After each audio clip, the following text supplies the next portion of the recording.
Hello everyone, Afiya cooking vlog में आप सबका वेलकम है। उम्मीद है कि आप सब खैरियत से होंगे। तो आज मैं बनाने लगी थी डोली रोटी।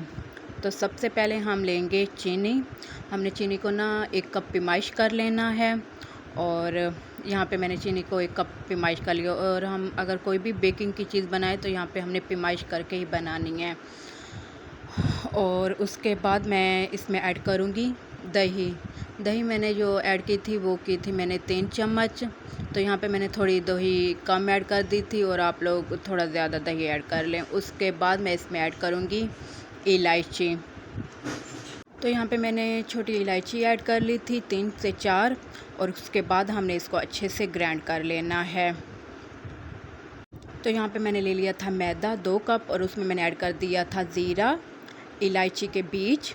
और उसके बाद जो हमने इसमें ऐड किया था नमक, मीठा सोडा।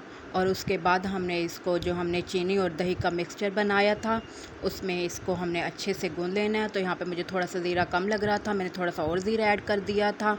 और उसके बाद हमने इसको अच्छे से मिक्स कर लेना है और अपने इसको हमने गूंद लेना है। अगर आप लोगों को मेरी वीडियो अच्छी लगी हो लाइक कमेंट शेयर कर दें। और अगर मेरे चैनल पर नए हैं तो चैनल को सब्सक्राइब कर दें। वैसे तो हमेशा मैंने बचपन से लेकर डोली रोटी जो है बड़ी बाज़ार की हमेशा मंगवा कर खाई है, लेकिन आज मैं फ़र्स्ट टाइम घर पे ही बना रही थी।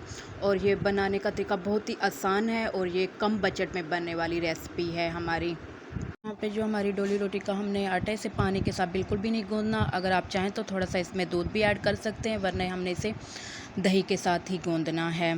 तो यहाँ पे मेरा जो तकरीबन आटा था गूंद लिया था और यहाँ पे मुझसे थोड़ा सा नरम हो गया था। और उसके बाद मैंने इसमें थोड़ा सा और मैदा भी ऐड कर लिया था। अगर आपसे आटा थोड़ा सा नरम हो जाए तो आपने इसमें ना थोड़ा सा और मैदा ऐड कर देना है और इसको हमने अच्छे से गूंद लेना है। तो यहाँ पे मुझसे जो आटा था थोड़ा सा नरम हो गया था और इसमें मैंने थोड़ा सा और मैदा ऐड कर लिया था। तो मैदा ऐड करने के बाद मैंने इसको अच्छे से गूंद लिया था और इसको हमने अच्छे से गूंद लेना है।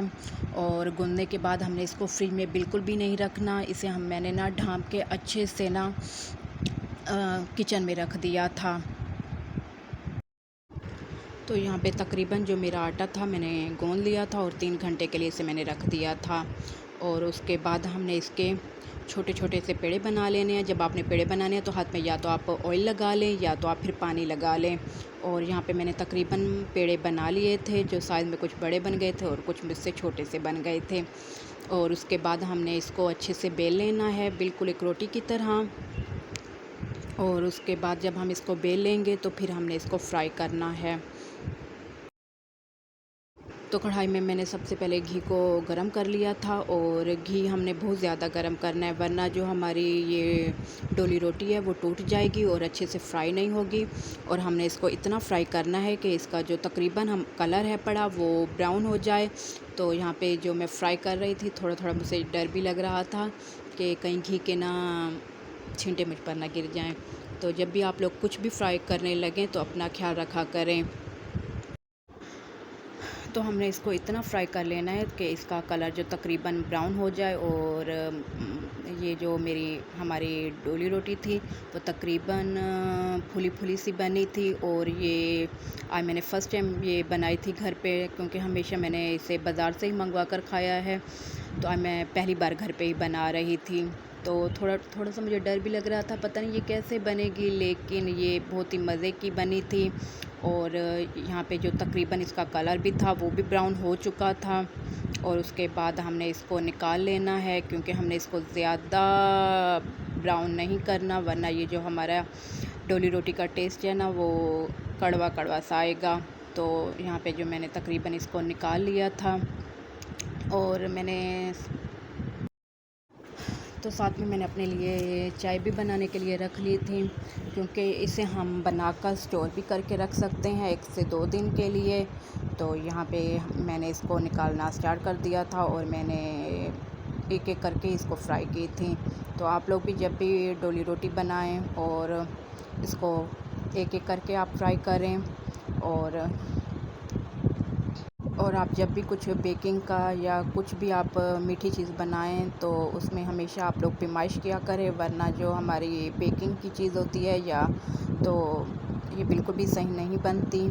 तो यहाँ पे जो तकरीबन मेरी डोली रोटी तैयार हो चुकी थी और बहुत ही नरम। और अगर आप लोगों को मेरी वीडियो अच्छी लगी हो, लाइक कमेंट शेयर कर दें। तो साथ में मैंने चाय भी बना ली थी अपने लिए, और ये चाय के साथ खाते हुए मुझे बहुत मज़ा आ रहा था।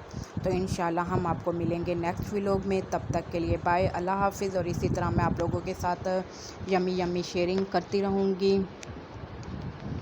तो ये है हमारी मुल्तान की डोली रोटी, और जिसे हम मुल्तान की सौगात भी कह सकते हैं।